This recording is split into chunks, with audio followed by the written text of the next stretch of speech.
Video provides first clear views of World War II aircraft carriers lost in the pivotal Battle of Midway. Footage from deep in the Pacific Ocean has given the first detailed look at 3 World War II aircraft carriers that sank in the pivotal Battle of Midway and could help solve mysteries about the days-long barrage that marked a shift in control of the Pacific theater from Japanese to U.S. forces.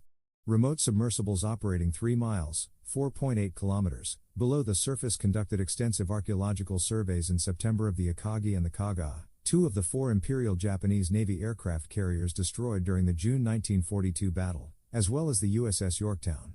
The high-quality video includes the official identification of the Akagi, while also providing new clues about the final hours of the aircraft carriers.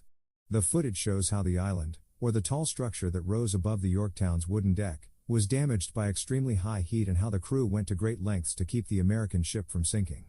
Julian Hodges, one of the last living veterans who served on the Yorktown, and who swam 6 hours with a dislocated shoulder to a rescue ship, teared up as he watched. "Boy, she took a beating," Hodges said, just weeks shy of his 101st birthday. "I just hated to see my ship torn up like that." All 3 aircraft carriers were found previously, the Yorktown in 1998 and the Japanese ships 4 years ago. The Akagi was only preliminarily identified, however, and limited images were recorded of the other 2.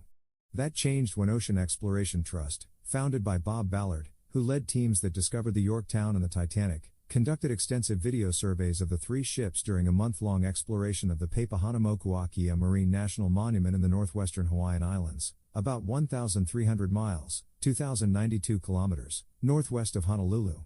"We were able to spend over basically 3 full days on these sites, including 2 full days on the seafloor, really methodically and thoroughly documenting the entire wrecks," Daniel Wagner, the chief scientist for Ocean Exploration Trust, told the Associated Press via videoconference from the exploration vessel Nautilus.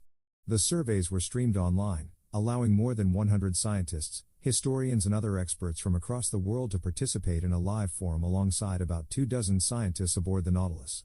The Battle of Midway took place 6 months after the Japanese attacked Pearl Harbor on December 7, 1941.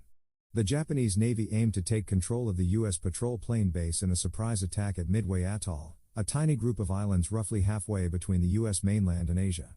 The country also wanted to destroy what was left of the U.S. Pacific Fleet. But U.S. forces intercepted communications about the attack and were ready. The 5-day battle was fought about 200 miles, 322 kilometers, off the group of islands. Besides sinking the Akagi, the Kaga and 2 other Japanese aircraft carriers, U.S. forces shot down more than 250 Japanese airplanes. More than 3,000 Japanese servicemen died. U.S. losses included more than 300 servicemen, about 150 airplanes in the Yorktown, which was damaged in the battle and then sunk by a Japanese submarine about 100 miles, 161 kilometers, away while being towed for repairs. Of the 4,600 or so men who served on the Yorktown from 1937 to 1942, it's believed there are only 2 still alive, said Michael Leggins, president of the U.S.S. Yorktown CV5 Club, a group dedicated to providing information about the ship. One of them, Hodges, is a retired Baptist minister in Johnson City, Tennessee. He joined the Navy the day after Pearl Harbor and worked in the Yorktown's boiler room during the battle. He recalled in a video conference interview with the AP that after 2 torpedoes exploded, he found himself stuck between 2 pipes, his left arm so tightly pinned he couldn't pull it out. His shoulder was also dislocated, an injury that still troubles him 81 years later. Once freed with the help of a fellow sailor, a life jacket was taped over his injured shoulder and he held on to another to swim more than 3 miles, 4.8 kilometers, to a waiting ship. He said the journey took about 6 hours.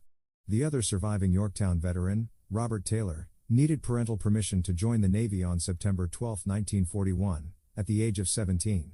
Taylor, now 99, manned an anti-aircraft gun during the battle. Historians knew the crew tried to keep the ship afloat by jettisoning some smaller anti-aircraft guns on the port side. But among the discoveries from the new video was that the sailors also cut away the larger guns, said Hans van Tilburg, the maritime archaeologist and historian for the National Oceanic and Atmospheric Administration's Office of National Marine Sanctuaries. The action speaks to the dedication of the crew to save their vessel in the last and final moments of that ship's service, he said. When ordered to abandon ship, Taylor jumped overboard and tried to swim to a nearby destroyer, U.S.S. Balk, giving his life jacket to a fellow sailor who didn't know how to swim. But as he neared the Balk, the ship started moving off to pick up more men in the water. A crewman on board tossed a line, which Taylor said he grabbed with his foot.